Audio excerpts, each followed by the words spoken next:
It's Monday, which means another Mock Draft Monday here on the channel. This is immediately following the AFC and NFC championship games where the Eagles and Chiefs are going back to the Super Bowl. Kind of a boring matchup because we've seen it before, but these are the two best teams. The Eagles are probably the most talented, and the Chiefs just don't really lose. So there you go. But no trades today. We will eventually get into trades. The problem with this draft, though, with not only the talent, but the order, there are not many obvious trade up spots. Yeah, there are plenty of teams that would want to trade down. You're talking about maybe the Titans, the Browns, maybe the Patriots. There are teams that would definitely like to move down, I would expect, inside the top 5 and top 10. The problem is, who's trading up for a lot of these guys? There are not that many blue chip players, and you got to have somebody you want to trade up for. So I don't see a ton of obvious spots. I think my next mock I'm going to do will be 2 rounds as well, so stay on the lookout for that. Let's jump into number 1, kicking things off with Penn State's Abdul Carter to the Tennessee Titans. Listen, I know that the new president of football operations or GM or whoever is in charge of the Titans franchise at this point came out and said, hey, it's unlikely that we're going to pass on a generational player at number 1. I don't think Abdul Carter is generational, but he is a very, very good prospect and maybe the best in this draft. Really, really good. Carter and Hunter are better than the quarterback prospects on a big board, no question, but quarterback is the most valuable position, no question. Just, is this that good of a QB class? It's not. Maybe they look to go a different direction, but I don't take anything that a figurehead or anyone within an organization, I don't take any of that as fact. There's way too much misinformation and smoke screens and designed misinformation that comes out around draft season.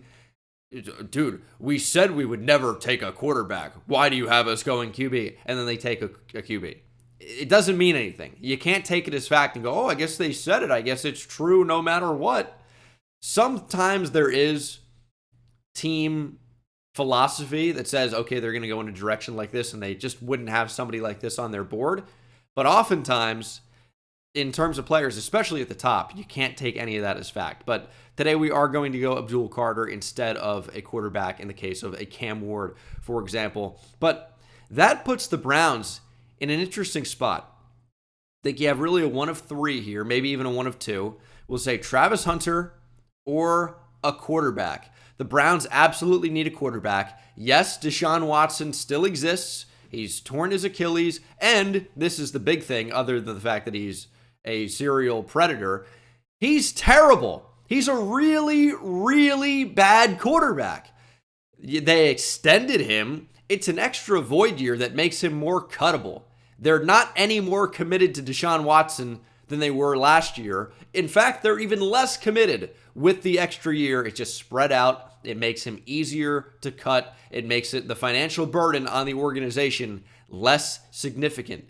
It does not mean they are more committed now to Deshaun Watson. They didn't see him tear his Achilles again, and then watched him play terribly as well and said, you know what?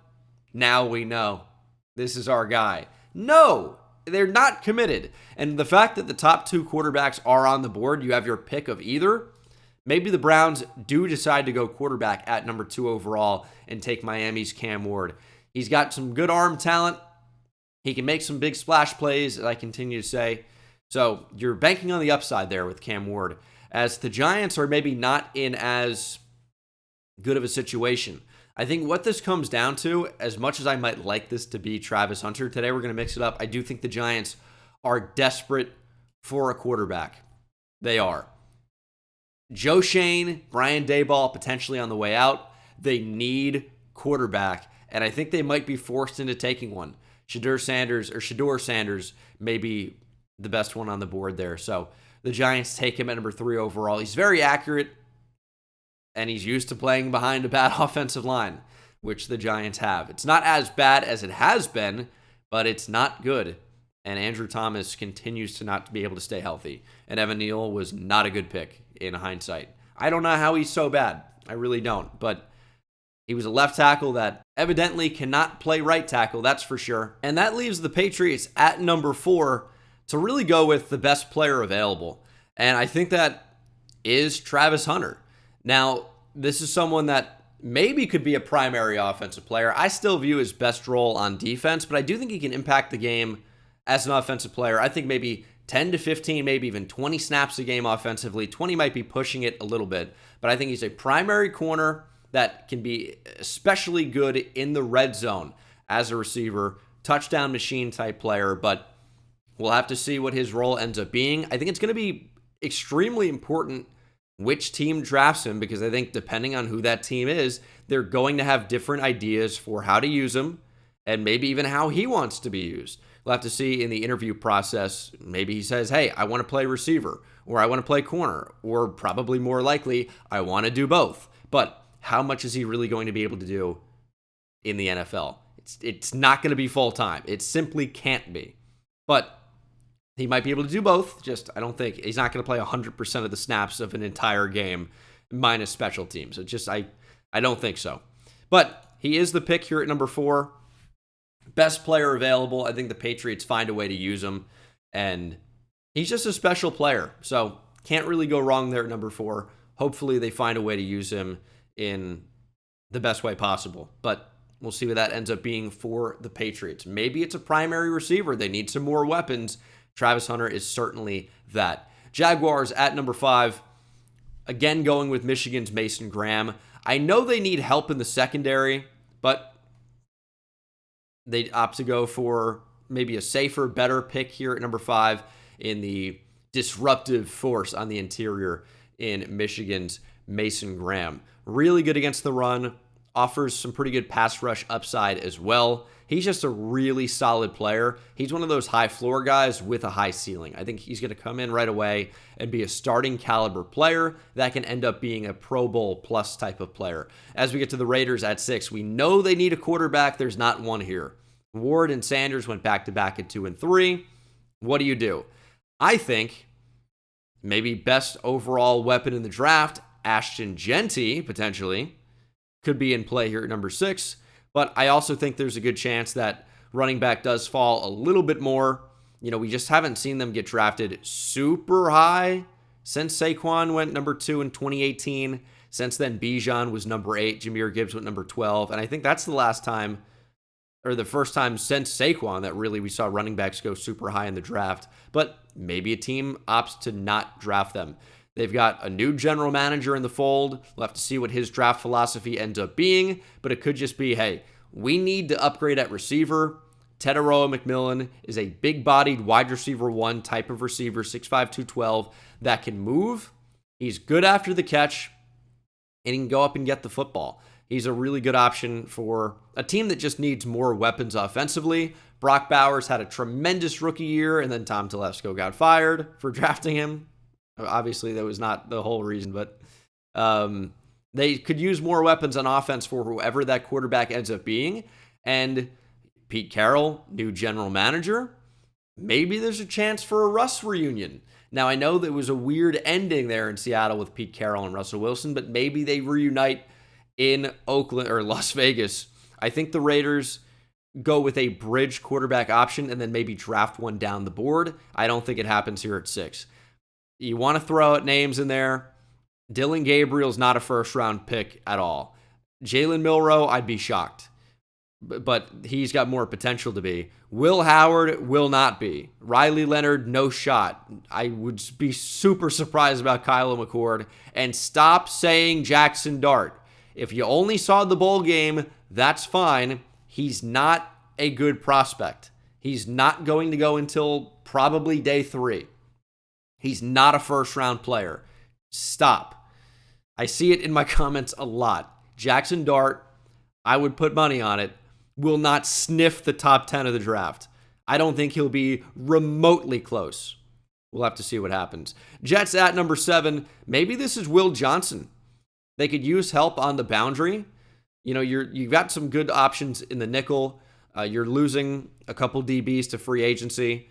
Just continue the big-bodied boundary corner theme, and then you got Michael Carter, the second in the nickel, who's going to do a great job there, and then you're building a really, really good secondary. Yes, I think you need to upgrade that defensive line, but Mason Graham didn't make it here. You need to upgrade at quarterback. Aaron Rodgers unlikely to be back with the Jets, but there's just not an option here at number 7. So Will Johnson, I think, just makes the most sense there at that spot. Ball hawk at corner, really, really good size, great ability to make plays. And that's, I think, a lot of what you want at the cornerback position. Except I don't think he's over aggressive in the way that Emmanuel Forbes was. I think Will Johnson just is instinctive and knows when to take those calculated risks. At number 8, have the Carolina Panthers going with a Georgia edge, and that is Mykel Williams. I often have Jalen Walker as the pick here, who's more of like that hybrid off-ball / pass rusher. Mykel Williams is the 3-down edge rusher, where he's not going to be doing anything else typically. Now, maybe can slide inside on obvious pass downs. He's, close to 270 pounds. We'll see what he happens to weigh in at the combine, if he's going to be invited, which surely he is, and if he gets measured. But this is a guy who I think could be up near 270 pounds. That is explosive. And even though he played hurt in 2024, there were flashes. And we saw it against Texas. We saw it against a number of teams. Mykel Williams has big-time potential, and I think the Panthers are a team that can take a chance on potential. They're not very good right now. They need to take somebody that can help out that defense. It is a bad group, one of the worst defenses in football. The Panthers were constantly having to play from behind, and some of that was on the offense, but a lot of that was on the defense. They need more playmakers offensively as well. Maybe you can get T. Higgins in free agency. You got to remember, free agency happens well before the draft, so teams with needs often fill those through free agency, and they build through the draft for the future. Williams is someone that has big-time upside, that can be a big-time edge rusher for you, and maybe you don't go Jalen Walker, is more in that Frankie Louvu mold, as I've mentioned on this channel countless times. As we get to the Saints, this is my pick of the draft that some of these I make, and I'm like, I can see it, I can rationalize it, it makes some sense. That doesn't always mean it's a 100% chance of happening, right? Or even 50, or even 20. Sometimes I go, you know what? Given the way the board has fallen, maybe this team does this. There's a chance. And what would that do for everything else? The Saints at number 9 here is the pick where that's going to happen for me.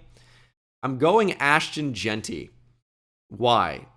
I think he's clearly the best player on the board for the Saints. I love Malachi Starks. Alvin Kamara is getting older. He is under contract for the next 2 seasons, but he's getting older. He's 30 years old, and the Saints historically have loved to run the football. I know that offense and that team, personnel-wise, is changing a lot, but I'm thinking maybe you just go BPA here, and that, to me, looks like Ashton Jeanty. He is a dominant player.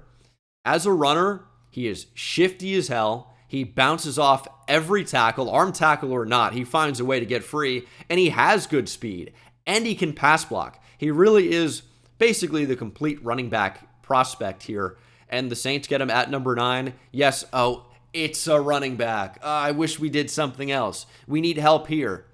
I know the Saints could use upgrades on the defensive line. I know even at safety, they could use upgrades long term. Maybe Malachi Starks is in play. I considered it here, even though maybe it seems a bit early. But in the end, I do go with Ashton Jeanty. I am excited in a way to see the reaction to that pick. And if he didn't go at number 9, I do think Ben Johnson, new Bears head coach, would be very tempted to take him at number 10 overall. And that's what I had in my last mock draft. But Jeanty there in this draft goes to the Saints at number 9. Setting up the Bears to go with Will Campbell at 10. It continues to be a favorite of mine. I just think the pick makes a ton of sense. They could use upgrades really all over the offensive line, but especially on the interior. I think Will Campbell profiles as a really, really good quality guard. I kind of think about Peter Skoronski, although I think Skoronski actually had a better chance to stick at tackle than Campbell does. But the tackle tape is pretty good again. Struggles with speed and some of those bendier edge rushers. However, he's mostly very good and seems like he's cerebral as well, smart for the position, and that's really, really important to tackle. And I think that maybe he's got a chance to stick out there. Short arms will hurt that. Not every team is going to have him listed as a tackle, but overall, a lot of teams just, hey, Send out your best 5 offensive linemen. Protect your quarterback. In this case, it's Caleb Williams. They need to do a better job of protecting him, and Will Campbell ends up being the selection there at number 10. And here's another one where I'm a little bit hesitant about this pick, but again, I feel like I can rationalize it. San Francisco 49ers at 11. I'm going with Jalen Walker from Georgia. Now, he's not necessarily a true linebacker. This is someone that can make an impact off the edge, but I look at Dre Greenlaw and I go, what a tremendous player. He's not necessarily going to be there long term. He's got an expiring contract in the very, very, very near future. So taking someone that can play off the ball, that is a supremely talented athlete, and you really saw when the Niners were without Dre Greenlaw, their defense was not even close to the same. And I think maybe that impacted the way Fred Warner even played at times this year. So getting Walker can be that Sam linebacker that can also slide down, rush the passer on occasion. You can get a real rotation going. I think you've got some real potential. Walker maybe as an outside linebacker, first and second down, and then move him to the edge on third downs and bring in a more, pass coverage oriented linebacker in that spot, third and long, things like that. And you've got a really, really interesting fit here. So I like the fit actually a lot. And I haven't seen this before anywhere, but I think there's real good potential when you consider that, okay, outside linebacker could be a need, but edge is also a need. And now you're maybe getting both. As we get to the Cowboys at number 12, it's another fit I have not done before or really even considered until recently, and that's the Dallas Cowboys going with Georgia's Malachi Starks. He's a safety that can play in the nickel. He's good over the top. I think he can play in the box. I really think Malachi Starks can do it all. His 2023 was better than 2024, but by all accounts is an extremely high work ethic player. And you can see on tape, he's super instinctive. And a lot of the instincts and instinctiveness, I think, comes from tape study. So Malachi Starks is just someone that I think is going to end up being a really solid player in the NFL. And the Cowboys get him at number 12. No Genty on the board, so that takes that away. You could consider Luther Burden at that spot to upgrade receiver, but maybe you just opt to go with the best player available, and I think there's a decent chance that's Malachi Starks here at 12. I know you need help offensively. It's a deep running back class, and Genty's gone, so that's going to be something you fill down the board. Receiver's not amazing, and that's going to continue to not be amazing here. You're going to have to rely on Jalen Tolbert developing, then maybe taking a receiver down the board. I think in the second round, Savion Williams could be a good fit for what they have there. Maybe Restrepo in the slot. Higgins for the same reasons you like Savion Williams, or similar. They're both big-bodied receivers. Williams is, I think, a little bit twitchier of an athlete, though, and at 6'5", 225, that's a little fun. But Starks there upgrades the defense. They certainly need help at safety. You look at the aging players in the back end. You look at the expiring contracts, Donovan Wilson, Malik Hooker. I think you can do better, and Malachi Starks ends up being the fit. It's not in the trenches, and it's not a playmaker on offense, and I know Cowboys fans will let me hear it, but I do think he's a top 5 or 6 player in the draft, so that's kind of, I don't think it's a bad pick there for Dallas at all. I think he's a really good player, and see what you guys have to say. I'm going to care a lot. At number 13, have the Miami Dolphins. We're going to go into the trenches here and take Mizzou's Armand Membu. I think he can play right tackle, which he's played at Mizzou. I think he can play guard. And I think you look at the Dolphins, you have Teron Armstead at left tackle. He's injured all the time. And then you have Patrick Paul, who's been a left tackle. So I think maybe with this pick, you're looking for somebody that is more of a right tackle or a guard. And I think that fits Membu pretty well. Has played right tackle, has verified, as we've seen at the Senior Bowl today, 34-inch arms, which is kind of like that threshold for tackle typically, and also could just be a really, really sick guard. So the Dolphins just kind of same idea with the Bears here. Maybe you try them at tackle first. Maybe they can stick a tackle, but other than that, you might have a really, really good guard, and the Dolphins need to upgrade their offensive line badly. Their guard situation is really, really bad. Just horrendous. I mean, Isaiah Wynn is playing meaningful snaps for them. It's not great. As we get to the Colts at 14, I keep making this pick. I'm going to continue to keep making this pick when he's available.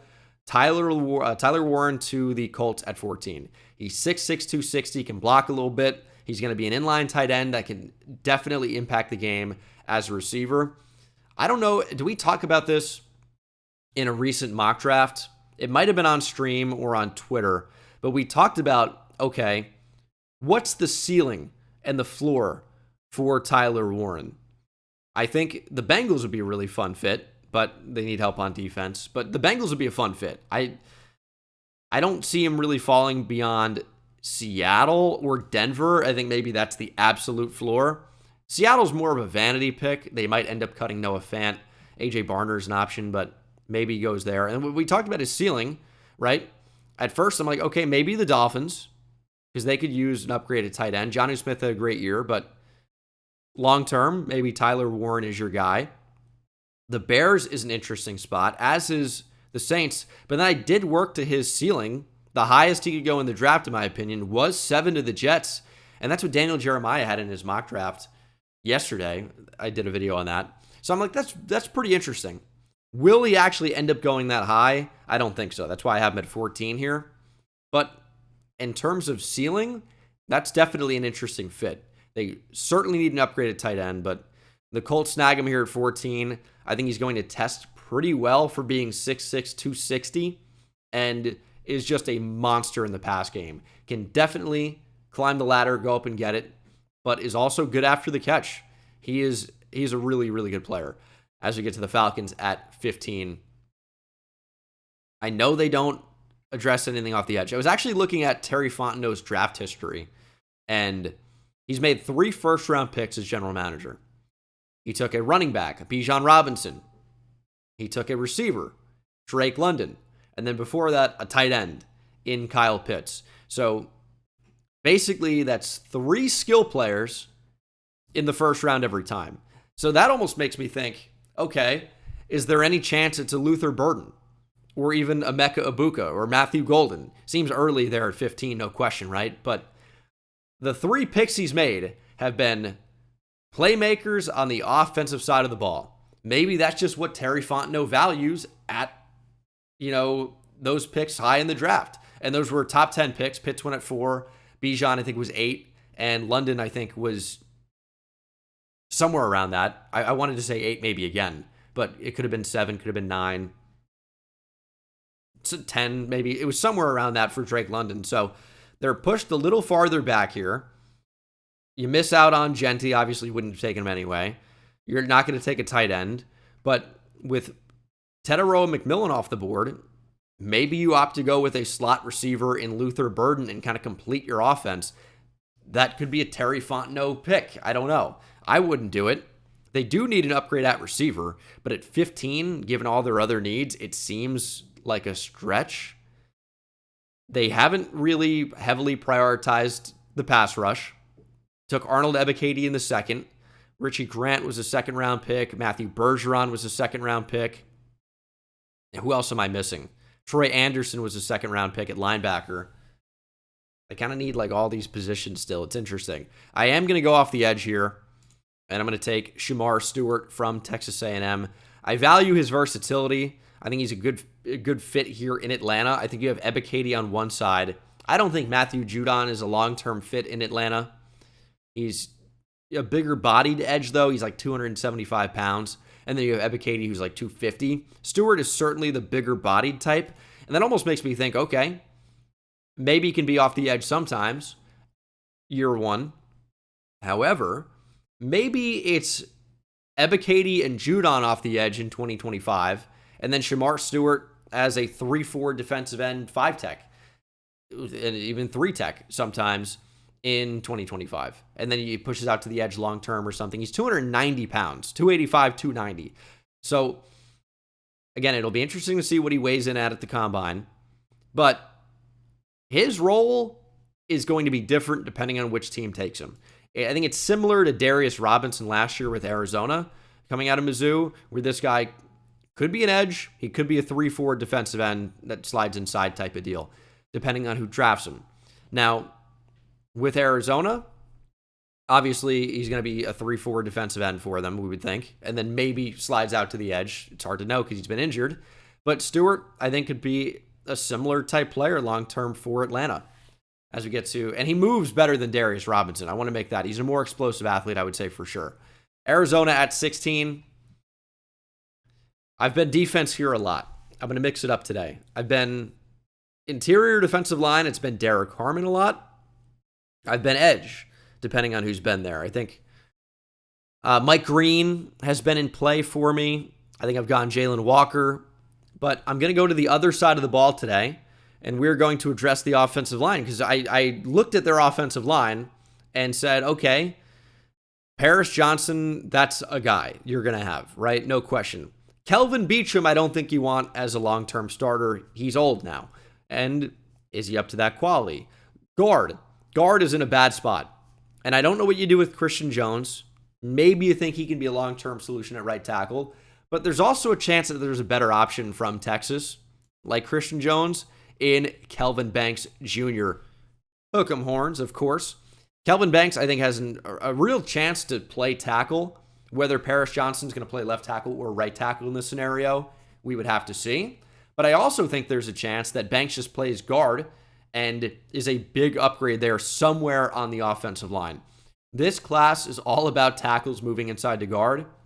It's like, okay, they could stick a tackle, and I think Banks has a good chance to do that, but I also think there's a chance he moves inside to guard, and I think that's a good fit in Arizona. They're getting an upgrade somewhere on the offensive line with this pick, and I think that's going to be quite important for them and for their offense, and you can upgrade the trenches down the board, because guess what? This class on the defensive line is stacked. You don't necessarily have to do it at 16, because in the second round, I think you've got a chance to see Pierce, Green, Grant, Sawyer, Scorton, Williams, Ezeraku, Sanders. I kind of think Nolan's going to end up being a first-round pick, but he's got a chance to make it there. Landon Jackson, Princely Uman-Mielen, JT Tuimoloau. Like, you've got a ton of options in the second round. Derek Harmon, I think, is a first-rounder, almost for sure, but we'll have to see. But you've got so many options down the board. You don't necessarily have to go with defensive line here at 16. You can just take the best offensive lineman available in a weaker offensive line class. I do think the value could be there at the top of the second round, but will it be there when Arizona picks? That's the interesting question. Cincinnati Bengals at 17. This is another one where I feel good about it. I'm very curious to see what you guys are going to say about it, because at number 17 with the Cincinnati Bengals, I'm going with South Carolina safety Nick Emanwari. I love Nick Emanwari. I've been talking about him. I've been hyping him up. He's 6'3", 230, maybe a little bit lighter than that, but moves like he's a lot lighter than that. He's got great ball skills, but I'm telling you, his ability in coverage at that size is ridiculous. I think he's a prototypical strong safety with plus cover skills. And I think that's going to be a really, really good fit there in Cincinnati. Their pass defense struggled. Their pass rush struggled. But Emanwari here, I think, is going to be a name that continues to fly up boards. And again, in a really good defensive line class, maybe you just take the super freak DB and address D-line later. Al Golden, I think, saw what a really good safety can do for a defense. New Bengals defensive coordinator, of course. Maybe he's waiting for Xavier Watts down the board. But Nick Emanwari is a freak. He's a freak athlete with great skills in coverage, with linebacker size nowadays. And it's crazy that a linebacker could be 227 pounds nowadays, but that's the way it's going. But versatile player that is a freak athlete. Those guys end up going higher. And Emanwari has a ton of potential.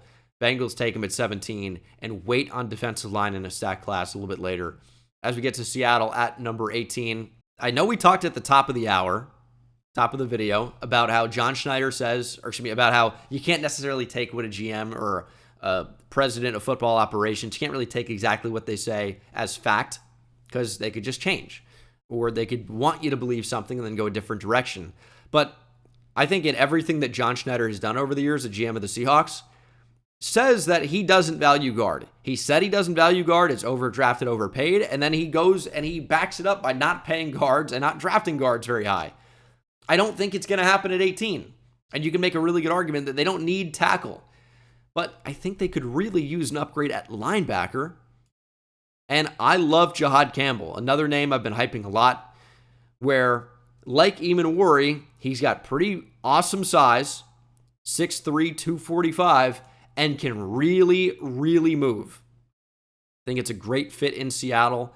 We know John Schneider doesn't mind taking a linebacker high in the draft. Look at Jordan Brooks at the back end of the first round. That was kind of a surprising pick at the time. Ended up working out fairly well for them, to be honest. And maybe they try it again. Jihad Campbell at number 18. I think it's a great pickup for the Seahawks.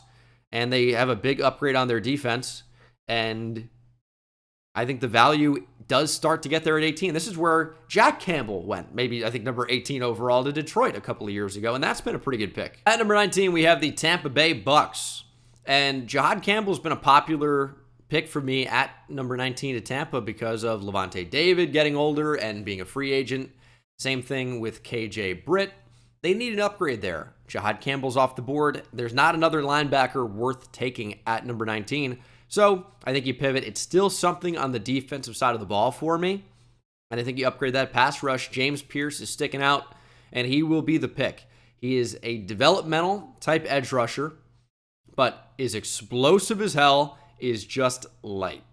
And I think that's going to fit in Tampa, but he's going to have to add a little bit more. If he's only 240 pounds, it's not going to fly. He's lean right now.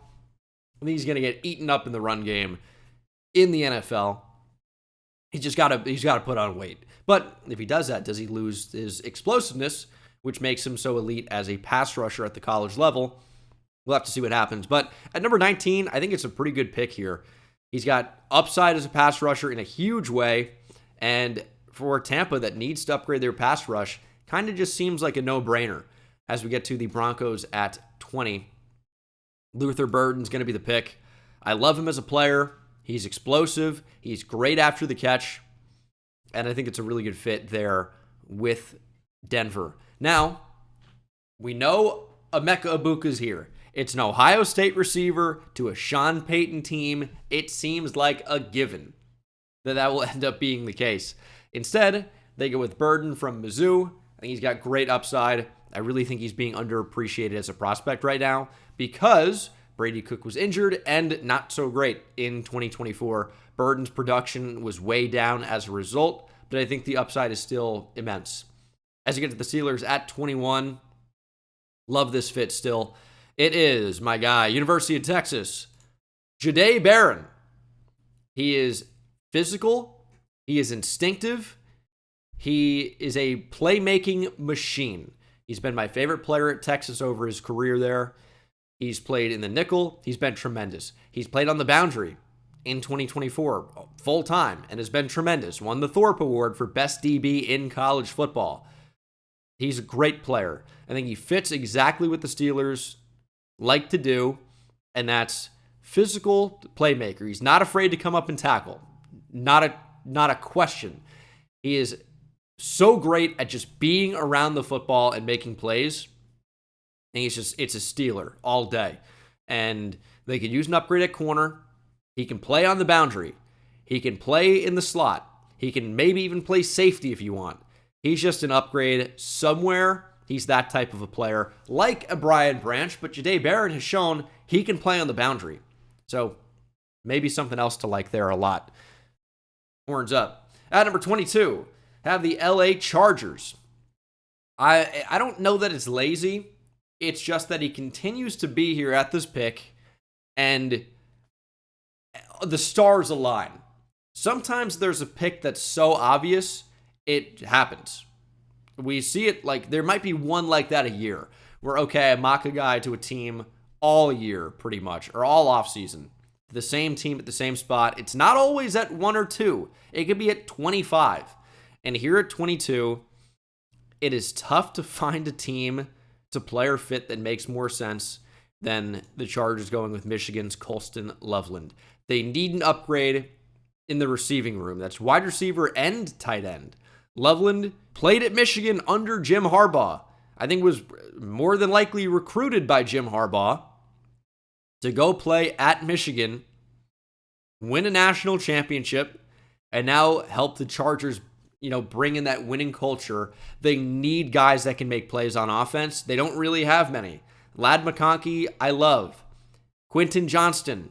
Colston Loveland is the pick here at 22. He can get open. He can catch the football. It's an unbelievable fit. At number 23, have the Green Bay Packers.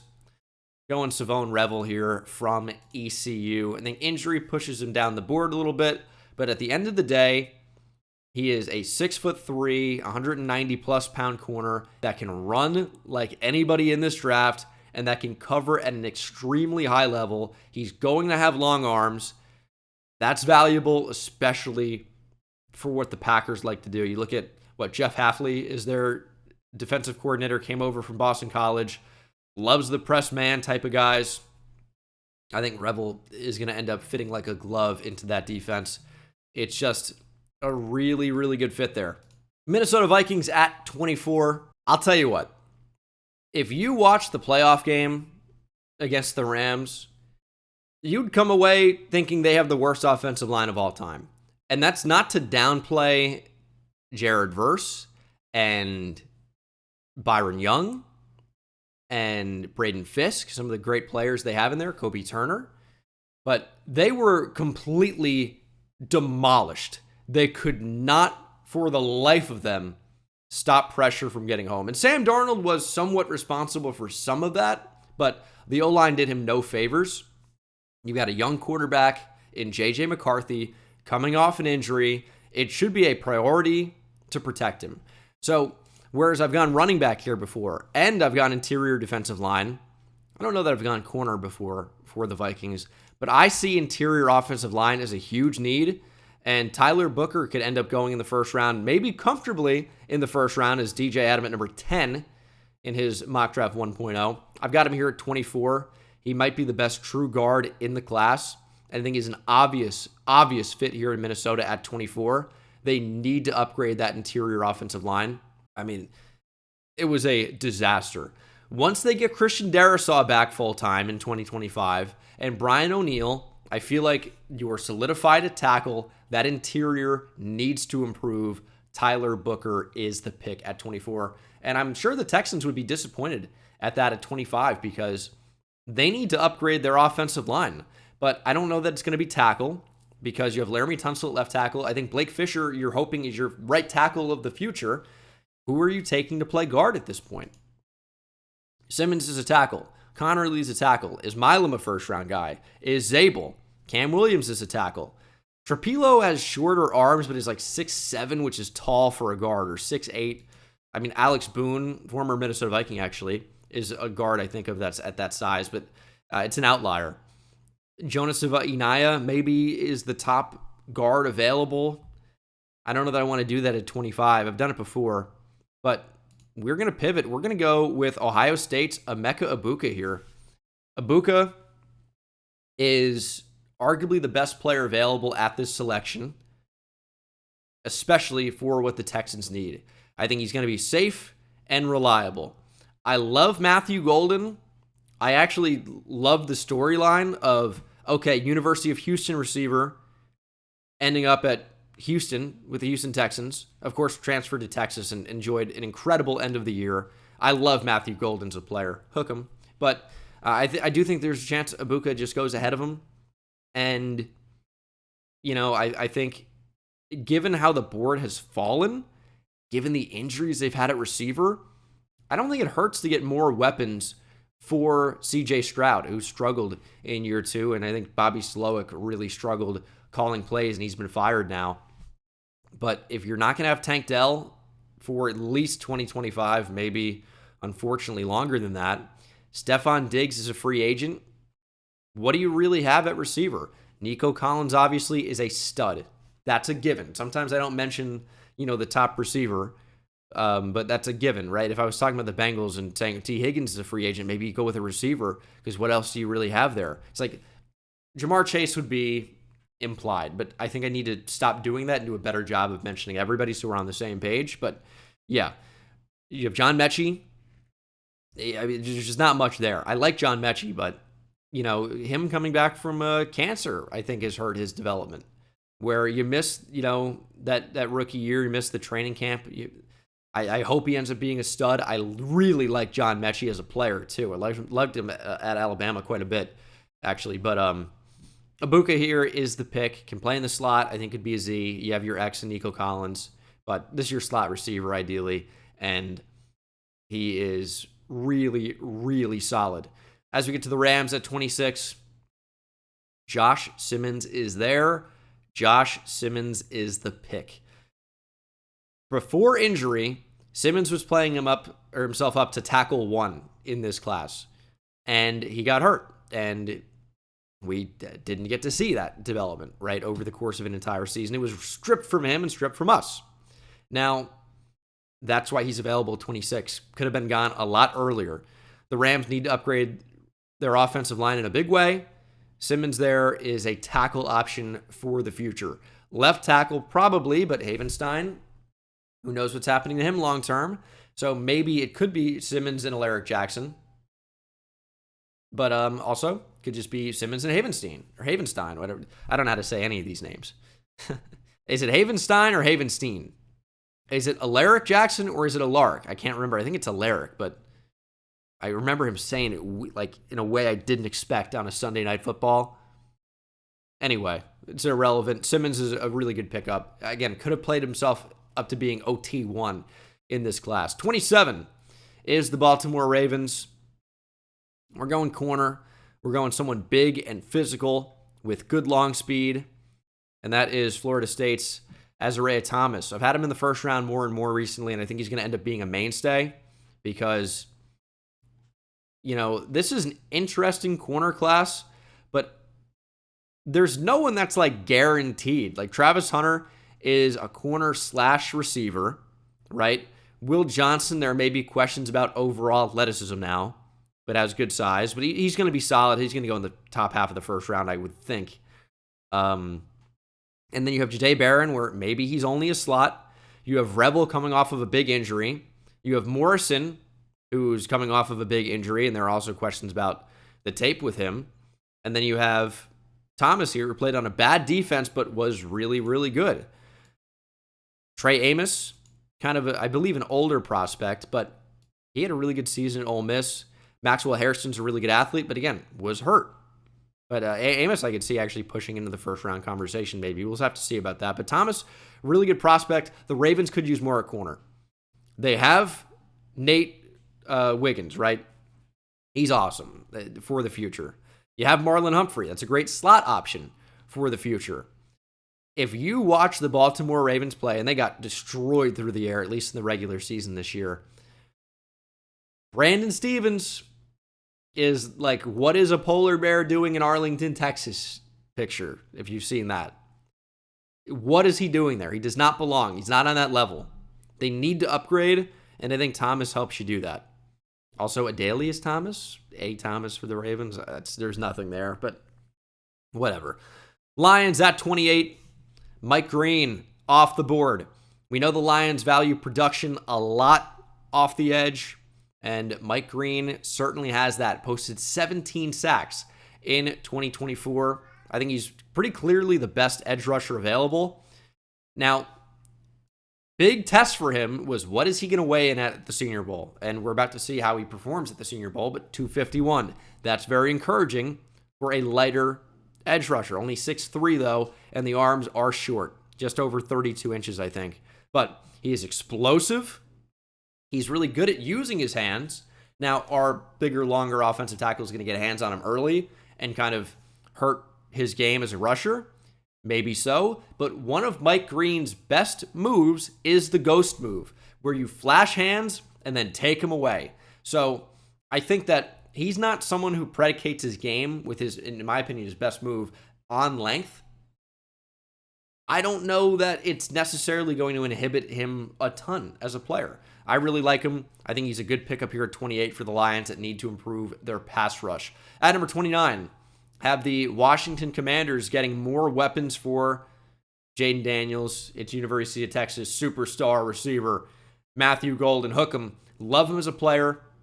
He's a really good route runner who does not drop the football. If you saw him at Houston, he was an explosive returner who was awesome in the open field. And if I describe to you a player that is a really good route runner who doesn't drop the ball, who's explosive in the open field, and great after the catch, that's a bona fide first-round pick. It's a weaker receiver class. I think Golden's got a chance to sneak into the first round. He's a great option there at 29, and I think the Bills would be kicking themselves because they need more weapons offensively, and you are not getting Ibuka, you're not getting Golden. Are you taking Alec Iomanor here? Iomanor? I don't think so. So you're looking more down the board, and I think the Bills really need to try and do whatever it takes to get T. Higgins in free agency. That could be huge. Would it be worth the contract for them? I think so. Because here at 30, I'm not going receiver. I'm going defensive line, and I'm going with Derek Harmon from Oregon. Posted the most pressures of any interior defensive lineman in college football in 2024. At Oregon, that's pretty good. Harmon is a stud. It's been a great pickup for that Oregon defense. And at 6'5", 310, I think he's got prototypical size to be a 3 tech in the NFL and be an interior disruptor. He is a really, really awesome player. And yeah, what a great pickup here for Oregon. He's been a tremendous player. As we get to the Eagles at 31, and I've got the Eagles also going interior defensive line with Ole Miss defensive tackle Walter Nolan. Nolan, I think, is a better fit than Kenneth Grant. I think Grant's going to end up being more of a nose at 6'3", 340, but does have great movement skills. But they've got Jordan Davis. I don't know that it's a perfect fit there for him, but Nolan is someone that I think has big upside to impact the game as a pass rusher. And with Milton Williams set to be a free agent, Nolan at 6'3", 305, I think is your Milton Williams replacement. And it could be a really, really good one with super high upside, former top prospect or top recruit in college football out of the high school ranks in that Travis Hunter class. Depending on where you looked, it was Hunter 1, Nolan 2, or Nolan 1, Hunter 2. He's that level of player, or with that level of prestige as a recruit, as a prospect, and took his game to another level for the Rebels in 2024. As we get to the Chiefs, last pick of the first round here, going Kenneth Grant. I think Grant is a really, really good interior defensive line prospect. He's super big with great quickness for that size at 340. Super big is not exactly an advanced scouting term there, but he's 340. He's huge, right? And this is going to let Chris Jones get, more one-on-one opportunities, you would hope. Grant is someone that can eat space, hold the line, and if he's eating double teams and you're somehow getting Chris Jones one-on-one opportunities, it's going to be a nightmare for offensive lines. It already is with Chris Jones against, double teams. He even plays off the edge. He's a freak. But upgrading the interior defensive line here, I think does make sense as we see 3 really talented interior defensive linemen go off the board, 30, 31, and 32 in the draft. And honestly, if you were to change the order here of the Eagles or the Chiefs winning the Super Bowl, I still think it'd be the same pickups. So that shouldn't change. The draft order is almost solidified pre-trades, pre-draft night. We'll see what happens. That's my first round mock. Hopefully you enjoyed some crazier picks today, but I like them. You guys, I'm sure, will have words for me. Let me know down in the comment section below. I'll see you in the next one. Take it easy.